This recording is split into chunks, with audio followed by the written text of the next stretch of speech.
Assalamualaikum warahmatullahi wabarakatuh. Apa kabar anak-anak yang cantik dan baik? Semoga kalian semua dalam keadaan sehat walafiat dan semangat terus untuk belajar. Pada kesempatan ini kita akan mempelajari tentang tema 9 Kayanya Negeriku dengan pembahasan hak dan kewajiban warga negara.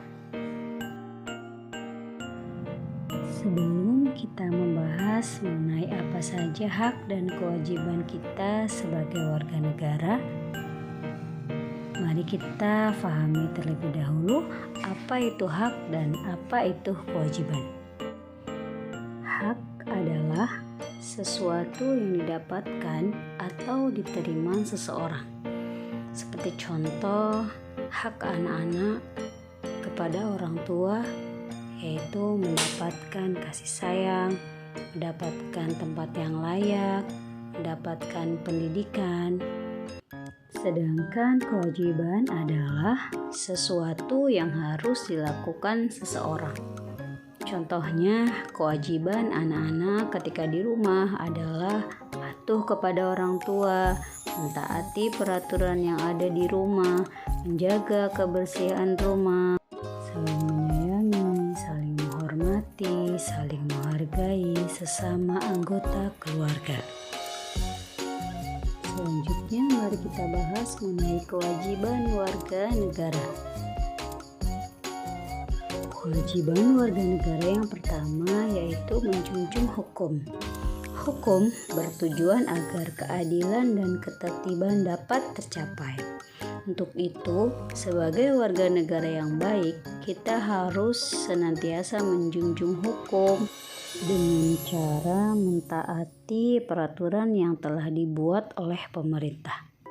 Seperti contoh, ketika kita berada di tempat umum, maka kita harus mentaati peraturan yang berlaku, seperti tidak merusak fasilitas umum, tidak mencoret-coret tembok, dan tidak membuang sampah sembarangan. Kewajiban warga negara yang kedua yaitu menjaga kelestarian lingkungan. Menjaga kelestarian lingkungan bisa dilakukan dengan senantiasa menjaga kebersihan tempat tinggal, tidak membuang sampah sembarangan, rutin melakukan kegiatan kerja bakti, melakukan reboisasi, dan tidak melakukan penebangan atau perburuan liar. Kewajiban yang ketiga adalah membayar pajak. Pajak merupakan salah satu sumber pendapatan negara yang digunakan untuk pembangunan. Berkaitan dengan pendapatan, kepemilikan, dan harga beli barang, kesadaran untuk membayar pajak berarti telah ikut serta menyukseskan pembangunan bangsa dan negara.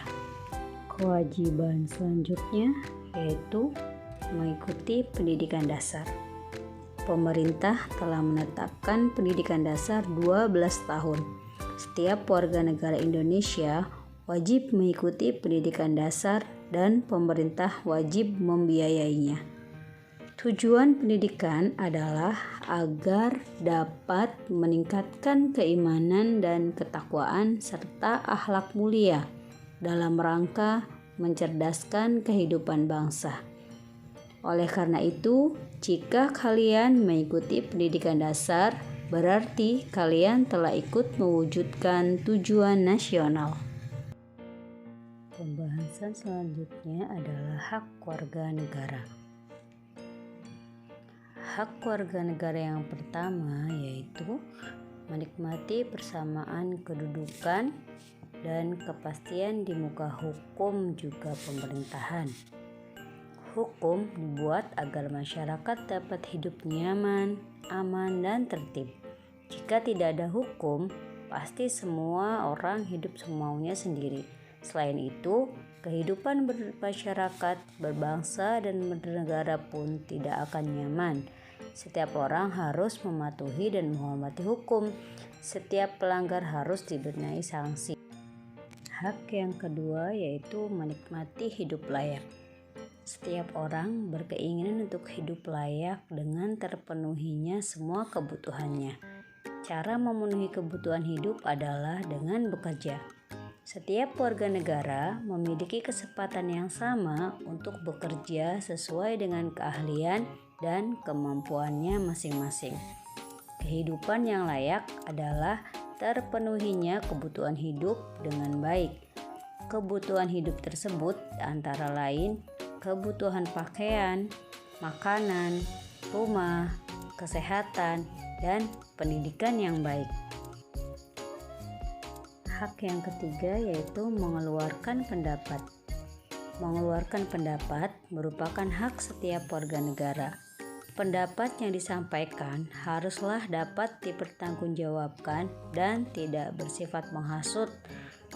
Untuk menyampaikan pendapat dapat dilakukan melalui musyawarah atau media cetak. Hak warga negara yang keempat yaitu beragama dan beribadah.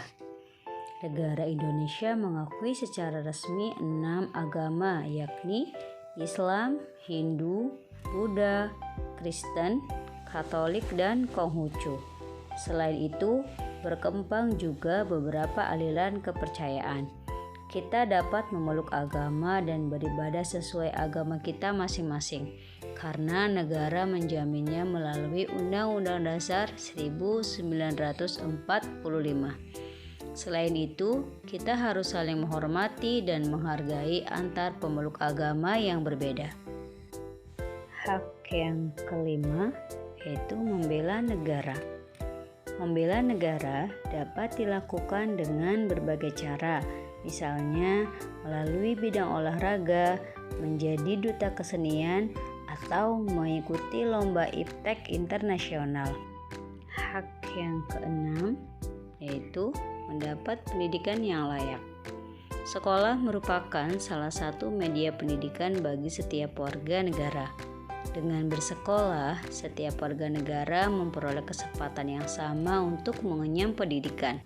Sekarang ini banyak program pemerintah untuk mendukung pendidikan bagi setiap warga negara, seperti membangun gedung-gedung sekolah, membuat program sekolah gratis, melaksanakan program wajib belajar 9 tahun, dan kini menjadi 12 tahun. Hak warga negara yang ketujuh adalah mengembangkan kebudayaan. Indonesia mempunyai kebudayaan yang bermacam-macam. Dalam beberapa kesempatan, pemerintah mengadakan festival kebudayaan. Tujuannya agar kebudayaan di Indonesia tetap terpelihara dan lestari. Hal ini juga dapat menumbuhkan semangat bagi setiap warga negara untuk berkreativitas. Kesenian dan kebudayaan harus selalu dikembangkan melalui kreativitas. Hak yang kedelapan yaitu menikmati kekayaan alam. Dalam Undang-Undang Dasar 1945 disebutkan bahwa bumi, air, dan kekayaan alam yang terkandung di dalamnya adalah pokok-pokok kemakmuran rakyat. Oleh sebab itu, harus dikuasai oleh negara dan dipergunakan semaksimal mungkin. Cabang-cabang produksi yang penting bagi negara dan menguasai hajat hidup orang banyak harus dikuasai oleh negara. Hasil pengolahan alam tersebut digunakan kembali untuk membiayai berbagai pembangunan. Misalnya pembangunan jalan, pembangunan sekolah. Dengan demikian, rakyat akan merasakan nikmatnya hasil kekayaan alam. Demikian pembahasan mengenai hak dan kewajiban sebagai warga negara. Dalam pelaksanaannya, hak dan kewajiban tentu harus dilaksanakan secara seimbang. Kita tidak boleh hanya menuntut hak tanpa menjalankan kewajiban. Semoga anak-anak semua dapat memahami serta mengamalkan apa yang telah kita pelajari hari ini. Terus semangat belajar, sampai jumpa di pembelajaran selanjutnya. Wassalamualaikum warahmatullahi wabarakatuh.